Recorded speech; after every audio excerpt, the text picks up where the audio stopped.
Partie 7. La voix intérieure. On entend souvent parler de cette voix intérieure, cette voix qui guide, qui élève, qui conseille. On lui attribue des qualités coordinatrices et une vue d'ensemble sur les décisions à prendre beaucoup plus large et juste que celle que notre intellect possède couramment. Mais qu'en est-il? Cette voix est-elle réelle? En d'autres termes, cette voix vient-elle d'une dimension supérieure de l'être? Ou est-elle construite, induite par notre éducation, nos acquisitions intellectuelles, notre mémoire? Quoi qu'il en soit, assumons que cette voix intuitive et inspirante est bien là, qu'on l'ait construite ou que l'outil qui nous sert à soi-disant construire soit plutôt un creuset, une suggestion qui sert plutôt à éveiller qu'à rajouter. Nous pourrions aussi bien lier ces deux conceptions, en assumant en parallèle que la matière à travailler et à polir donc est en soi la voie intérieure, et que nous ne la trouverions qu'après avoir creusé.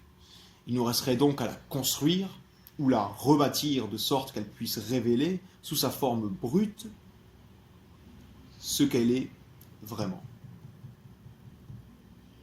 Cependant, elle n'est pas forcément une voix telle qu'on l'entend en général. Elle est plutôt une voix, avec un E, pouvant se présenter au mental sous forme de flash révélateur, de simple inspiration soudaine ou d'envie, voire de désir inné de s'accomplir tout simplement. Et pourtant, pourquoi et comment certains l'entendent et la ressentent-ils pendant que d'autres ne semblent avoir aucune connaissance ou reconnaissance de son existence, de sa présence? Y a-t-il un mode d'emploi, une matière de l'entendre ou un cheminement spirituel spécifique à suivre pour la rencontrer? Et la question-réponse à toutes les précédentes questions n'est-elle pas continuellement présente en chacun? Et ne la cherche-t-on pas trop loin, s'engouffrant dans un chaos de questions assourdissantes, si bien que l'on ne peut plus l'apercevoir entre mille voix qui s'entremêlent? On nous dit souvent qu'elle nous parle lorsqu'on se tait, qu'elle se révèle à nous dans le silence et le calme intérieur. Qu'est-ce à dire? N'est-ce pas lié au silence de ce que l'on a de plus haut évoqué comme étant l'ignorante réalité personnelle? Donc n'est-ce pas lié au silence de cette ignorante réalité personnelle? Ce silence pourrait aussi s'appliquer à la peur et au doute, bien sûr. Tout cela va de pair. Dans un premier temps, laissons-nous tenter de confirmer le fait que cette voix avec un E, ce guide intérieur est bel et bien présent en chacun de nous, sous la forme, puisque l'on en parlait, de connaissance du bien et du mal par exemple. Il est ici nécessaire d'y revenir. Quoique rudimentaire chez certains, et nous voyons logiquement que l'éducation et l'environnement influent beaucoup sur sa qualité, la notion de bien et de mal nous habite tous, et elle doit bien être partie de quelques tendances intuitives liées à la conscience humaine et se révélant conformément à l'évolution de cette dernière. Cette notion diffère certes d'une culture à l'autre, et même d'une famille à une autre, mais cette notion est bel et bien réelle. Ce simple fait devrait nous éclairer sur la spécificité de la conscience humaine qui est de reconnaître ce qui est harmonieux ou inharmonieux, en accord ou non avec une base de lois immuables qu'il apprend à connaître et respecter, voire à utiliser dans certains cas au fil de son évolution. Les goûts et les couleurs ne se discutent pas, c'est vrai. Seulement la notion de goût est, et ne varie que dans ses détails, reposant toujours sur un principe intrinsèque à la nature humaine, la recherche du beau, de l'harmonieux et de la satisfaction, que cette dernière soit d'ordre physique ou mental, émotionnel ou spirituel, qu'elle soit destinée à être renouvelée ou calmée par sa transmutation en paix, a toujours été et sera toujours. Ne nous occupons pas ici des détails, à savoir des différences qui caractérisent telle ou telle notion du bien ou du mal en fonction des cultures et des époques. Focalisons notre analyse sur le simple potentiel de différenciation consciente entre ce qu'il faut et ne faut pas, ce qui doit et ne doit pas, ce qui s'aligne ou ne s'aligne pas avec ce que l'homme n'a pas créé et dont il est tributaire. Ces fameuses lois universelles et intemporelles que l'homme apprend à connaître en exploitant sa conscience et son environnement, faisant ainsi évoluer conséquemment la culture, les mentalités, les mœurs et les principes qui régissent les règles de la vie en société. Rendons-nous simplement compte que la conscience humaine contient ce potentiel. C'est déjà, rendons-nous en compte, extraordinaire et merveilleux. C'est grâce à cette complexe philosophie qui traite des choses les plus simples et les plus proches de nous que l'on se rend compte à quel point on a toujours été tous immergés dans la lumière de la vérité. Il est ici important d'analyser en termes de principes et de potentiel. Car une fois la base fixée, Des vérités se dégagent et l'on se sent bien souvent, on se rend... excusez-moi. Car une fois la base fixée, des vérités se dégagent et l'on se rend bien souvent compte que certains de ces principes et potentiels ont été biaisés ou utilisés dans un sens contraire à celui qu'ils devraient nous laisser deviner logiquement. Le simple fait de pouvoir peser nos actes et leurs conséquences est indéniablement une expression de cette fameuse voie.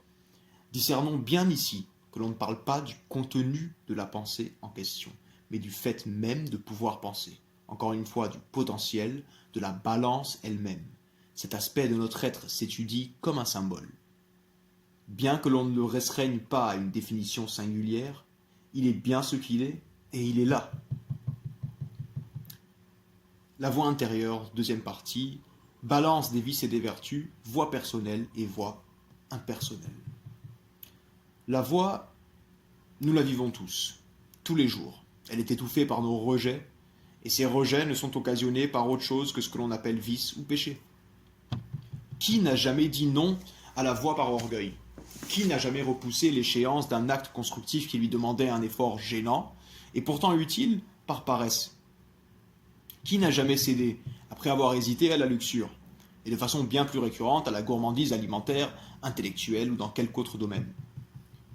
Nous savons pertinemment que quotidiennement, nous cédons à ces péchés ou ces erreurs, l'un ou l'autre, de façon égotique, avec la plupart du temps le poids de la culpabilité et bien souvent du regret. Et ce poids ne serait pas si nous n'avions pas l'intime conviction ou l'intuition que nous ne faisons pas ce qu'il faut, ce qui doit être fait, mais plutôt ce que l'on veut faire, faire ce que notre ego préfère au détriment de ce qui serait mieux, impersonnellement, de faire. Ainsi la voix avec un E, se manifeste de là où le je n'est pas, dans un premier temps. Les péchés, véritables étouffes-voix, ont trait à l'ego, à ce qui concerne la personne seule, ses désirs personnels, en tout désintéressement de l'influence de leur assouvissement sur autrui, et parfois, pour ne pas dire assez souvent, sur elle-même. Les vertus en seront alors l'opposé, ce qui unit, rassemble dans l'impersonnalité la considération d'autrui et de soi comme étant une part du corps de l'humanité, et en étant conséquemment conscient de l'influence de nos pensées, paroles et actions. Les vertus sont en ce sens vérité, car tous les êtres individuellement et matériellement viendront à disparaître, mais la vie, qui est en tant que principe sans début ni fin, ainsi que la conscience, toutes deux étant indissociables et source du sens de tout ce qui y est, n'étant pas non plus matérielles, n'ont aucune raison de disparaître avec leur véhicule. Et ce qui nourrit ou exprime ces principes indestructibles ne peut être que ce que l'on appelle vertu ou vérité. La prochaine fois, nous parlerons encore allégoriquement et symboliquement de la clé du centre et de la circonférence. Voilà. Pour moi, le centre et la circonférence sont une clé symbolique pour discerner et reconnaître ce qui est essentiel et ce qui est relatif et transitoire. Et nous en parlerons. Nous projetterons dans une figure géométrique qui a un centre et une circonférence et nous vivrons le mouvement de cette figure géométrique. Voilà. À la prochaine fois. Merci.